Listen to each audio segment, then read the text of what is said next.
ფუგის გასაწმენდად არსებობს სპეციალური ხელსაწყო, თუმცა თუ არა გაქვთ, გამოგადგებათ ესეთი კუთხსახეხი. კარგი იქნება თუ მას ექნება ბრუნვის რეგულატორები. დაბალ ბრუნვზე უკეთესად შეგძლებთ და აუცილებლად უნდა დააყენოთ აი ესეთი დისკი რკინის საჭრელი, რომელიც არ აზიანებს ფილას.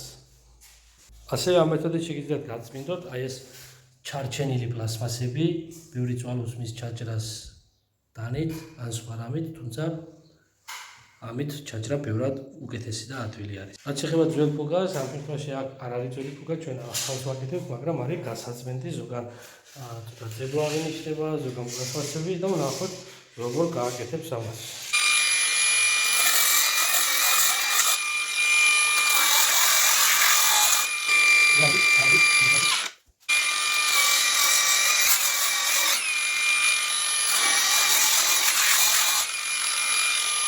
ძველი ფუგა პატარა ფრაგმენტი და აქ გაჩვენებ როგორ შეიძლება ფუგაც გავწმინდოთ.